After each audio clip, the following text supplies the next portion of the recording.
आज की क्लास में आप सभी का स्वागत है। आज हम पढ़ेंगे विनिमय साध्य विलेखों का अनादरण।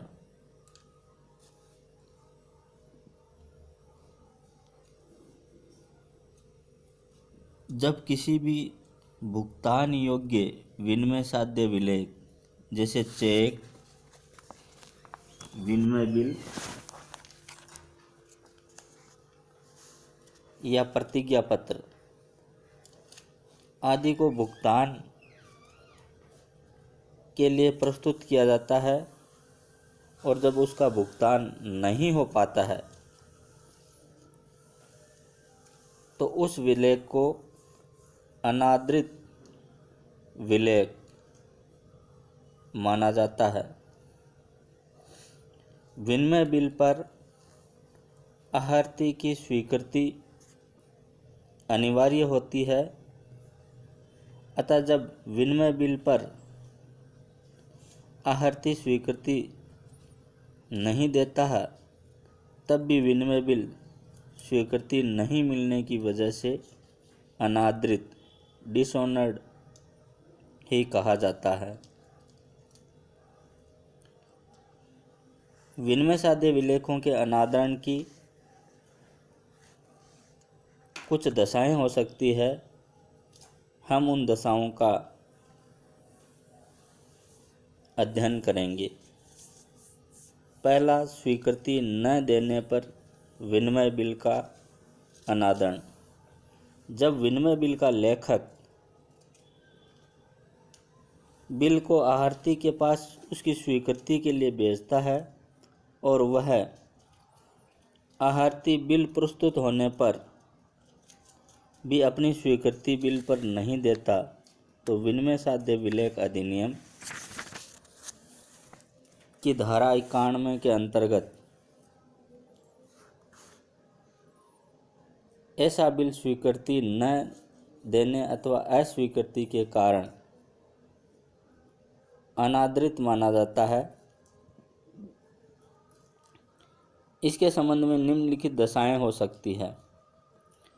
जब विलेख पर स्वीकृति देने वाला अनुबंध के लिए अयोग्य हो या सक्षम न हो। जब स्वीकृति सशर्त हो। स्वीकृति निर्धारित वैधानिक अवधि अधिक से अधिक 48 घंटे में नहीं दी जाए। विनिमय बिल काल्पनिक व्यक्ति के नाम हो जिसको प्रस्तुत करना संभव न हो। इसके अलावा आहर्ती की मृत्यु हो जाए या वो दिवालिया हो जाए और उसका उत्तराधिकारी भी स्वीकृति से मना कर दे। विनिमय बिल एक से अधिक व्यक्तियों पर हो पर उसमें से कोई भी स्वीकृति से मना कर दे। देनदार बिल पर स्पष्ट रूप से अस्वीकृति शब्द लिख दे अथवा स्वीकृति देने से मना कर दे। इन सब कारणों से विनिमय बिल स्वीकृति के अभाव में अनादृत डिसऑनर्ड माना जाएगा। विनिमय बिल के अनादरण की दूसरी दशा है भुगतान न होने पर अनादरण। विनिमय साध्य विलेख अधिनियम की धारा 92 के अनुसार एक विनिमय साध्य विलेख भुगतान न होने के कारण अनादृत तब कहा जाता है जब प्रतिज्ञा पत्र का लेखक बिल का स्वीकारक तथा चेक का आहर्ती उसका यथोचित भुगतान चाहे जाने पर भी भुगतान करने में असमर्थ रहे। भुगतान न होने पर अनादरण की निम्नलिखित दशाएं हो सकती है। जब प्रतिज्ञा पत्र का लेखक, विनिमय बिल का स्वीकारक तथा चेक का आढ़ती बैंक यथोचित भुगतान चाहे जाने पर भी भुगतान से मना कर दे अथवा भुगतान करने में असमर्थ रहे। जब विलय के प्रस्तुतिकरण में बाधा उत्पन्न हो जाए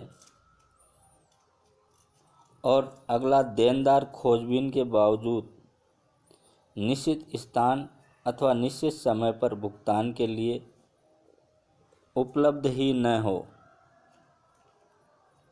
स्थान का उल्लेख करने पर भी भुगतान की देय तिथि पर वह स्थान कार्यावधि में बिना किसी विशेष कारण के बंद हो और आंशिक भुगतान देकर शेष राशि के लिए मना कर दे। देय तिथि पर प्रस्तुत न करने की जानकारी देते हुए भी आंशिक भुगतान कर शेष राशि का भुगतान न करे और जब देनदार विलय की प्रस्तुतिकरण की कमियों के कारण प्राप्त अधिकारों का परित्याग कर दे पर बाद में देय तिथि पर बिल के भुगतान से मना कर दे। उपरोक्त सभी दशाएं भुगतान न होने पर विनिमय साध्य विलय का अनादरण माना जाएगा। अब हम पढ़ेंगे चेक के अनादरण की दशाएं। बैंक द्वारा ग्राहक के चेक का भुगतान न करने के कारण अनादरण की निम्नलिखित दशाएं हो सकती है, अर्थात चेक डिसऑनर्ड की दशाएं इस प्रकार से हैं। पहला, जब ग्राहक की चेक भुगतान के पूर्व मृत्यु हो जाए अथवा ग्राहक पागल या दिवालिया हो जाए। अगला, जब ग्राहक ने चेक का भुगतान रोक दिया हो। तीसरा, देनदार बैंक को चेक के धारक का स्वामित्व दोषयुक्त अथवा संदिग्ध लगे। अगला, जब ग्राहक पर उसके खाते पर कुर्की के आदेश हो जाएं। अगला, जब रेखांकित चेक खिड़की पर प्रस्तुत कर नगद भुगतान की मांग की जाए, अर्थात रेखांकित चेक ग्राहक के खाते में ही जमा होता है।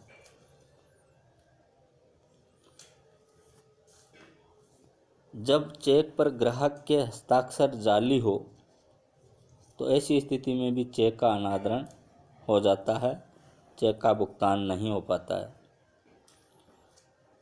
जब चेक पर सावधानीपूर्वक परिवर्तन किए गए हों तथा उनकी लेखक ने पुष्टि हस्ताक्षर करके न की हो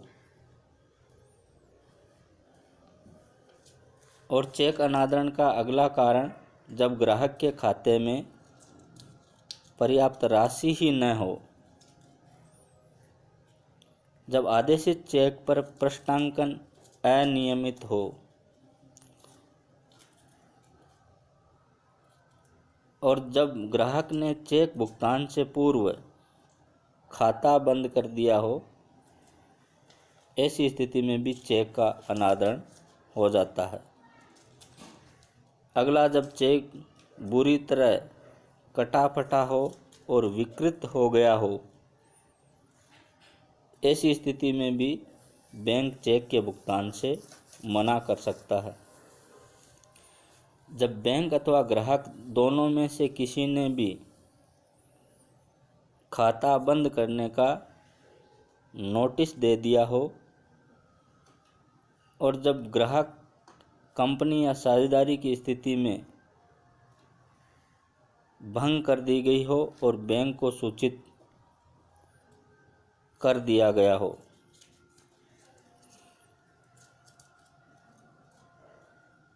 जब उत्तर तिथीय चेक, पोस्ट डेटेड चेक उस पर लिखित तारीख से पूर्व ही भुगतान के लिए प्रस्तुत कर दिया जाए तो बैंक को उस चेक का भुगतान रोकने का अधिकार है। अगर चेक समयावधि के बाद भुगतान के लिए प्रस्तुत किया गया हो और जब चेक को भुगतान हेतु अनियमित ढंग से प्रस्तुत किया गया हो तो बैंक चेक का भुगतान करने से मना कर सकता है। जब चेक को भुगतान हेतु प्रस्तुत करने का व्यवहार संदिग्ध लगे तो बैंक भुगतान करने से मना कर सकता है। इस प्रकार ये परिस्थितियां थी जिनके संबंध में चेक का अनादरण हो सकता है।